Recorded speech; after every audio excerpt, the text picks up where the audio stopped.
नमस्कार। आज का मेरा वीडियो बहुत ही सिंपल टॉपिक पे है। बहुत बार भक्ति रस में मनुष्य इतना डूब जाता है कि परमात्मा, ईश्वर, साधु संत और देवी देवताओं में क्या अंतर है ये हम समझ नहीं पाते। ये मेरा बहुत ही छोटा सा लेकिन बहुत ही इम्पोर्टेंट वीडियो है, इसलिए इसे आखिरी तक देखिए। तो आइए हम अपना वीडियो शुरू करते हैं। इसमें सबसे पहली और महत्वपूर्ण कैटेगरी है परमात्मा या ईश्वर।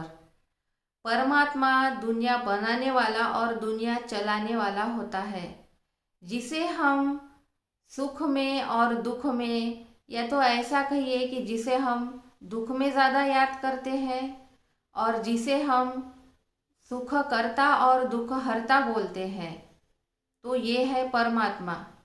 परमात्मा हमारे मन में खुशबू की तरह बसता है।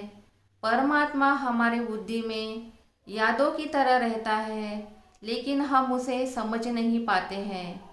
लेकिन सभी धर्मों के लोग इसे मानते हैं और जानते हैं। इसे कोई ईश्वर, अल्लाह, गॉड, जेहोवा, एक ओंकार, विविध नामों से भी पुकारा जाता है। तो इन शॉर्ट, परमात्मा जो है वो दुनिया बनाता है और दुनिया चलाता है। और आरती करते हैं वो सब है देवी देवताएं। ये देवी देवताएं सतयुग में होकर गए हैं। ये देवी देवताएं 16 कला संपूर्ण और 36 गुणी थे। इनका आचरण व्यवहार बहुत ही शुद्ध और उच्चतम प्रति का था। इसीलिए हम इनकी पूजा आज भी करते हैं और हमारे सामने देवी देवताओं का आदर्श रखा जाता है कि हमें राम जैसा मर्यादा पुरुषोत्तम और श्री कृष्ण जैसा ज्ञान धारण करना है। हम जो देवी देवताओं से मनोकामनाएं मांगते हैं, ये सारी मनोकामनाएं साक्षात परमेश्वर ही पूर्ण करते हैं, क्योंकि देवी देवताएं तो परमात्मा के या परमेश्वर के बच्चे हैं और उनके लिए ही काम करते हैं। और देवी देवताएं अभी तो नहीं हैं, वो तो सतयुग में होकर गए हैं। तो हम जो मनोकामनाएं उनसे मांगते हैं तो वो परमात्मा पूर्ण करते हैं, क्योंकि मूर्तियाँ तो हमारी मनोकामनाएं पूर्ण नहीं कर सकती है। तो ये थी दूसरी कैटेगरी देवी देवताओं की। और आगे की कैटेगरी है साधु संतों की। हमारी अगली कैटेगरी है साधु संतों की। साधु संत मतलब गजानन महाराज, शिरडी के साईं बाबा, सूरदास, कबीरदास, संत गाडगे महाराज, मीराबाई और बहुत से नाम होंगे इस श्रृंखला में। तो ये सब है साधु संत। साधु संतों का हमारे समाज में बहुत महत्वपूर्ण रोल रहा है।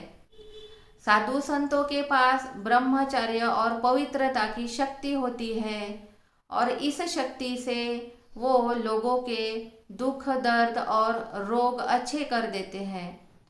गजानन महाराज का हम उदाहरण लेंगे तो हमने ये पाया है कि गजानन महाराज ने बहुत से लोगों के दुख और रोग दूर किए थे, क्योंकि इन साधु संतों के पास ब्रह्मचर्य और पवित्रता की शक्ति होती है।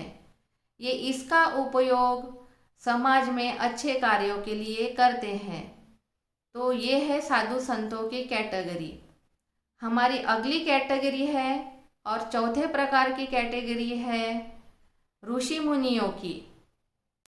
हमारी अगली कैटेगरी है ऋषि मुनियों की। ऋषि मुनि मतलब जैसे विश्वामित्र, कश्यप, गौतम ऋषि या तो फिर द्रोणाचार्य। इस श्रृंखला में बहुत से नाम आएंगे, लेकिन महाभारत काल में ऋषि मुनियों का बहुत योगदान रहा है। ऋषि मुनि पहले विद्यार्थियों को पढ़ाने का काम करते थे। ऋषि मुनि इस समाज में नहीं रहते थे और जंगल में जाके घोर तपस्या करके बहुत सी सिद्धियां प्राप्त करते थे। इन सिद्धियों का उपयोग ये अपने लिए करते थे या दूसरों के लिए करते थे। महाभारत काल में ऋषि मुनियों का विशेष कार्य देखा जाता है। ऋषि मुनि अभी कलयुग में भी देखे जाते हैं, लेकिन इनको देखने के लिए जंगलों में या तो हिमालय पर्वतों में जाना पड़ेगा।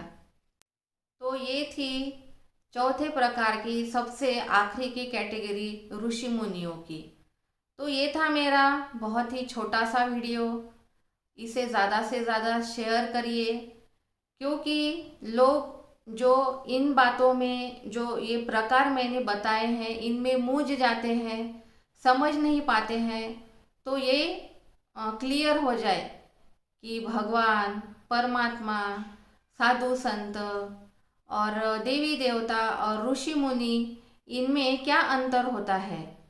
तो मेरा ये वीडियो ज़्यादा से ज़्यादा शेयर करिए और मेरे चैनल को सब्सक्राइब करिए। नमस्ते।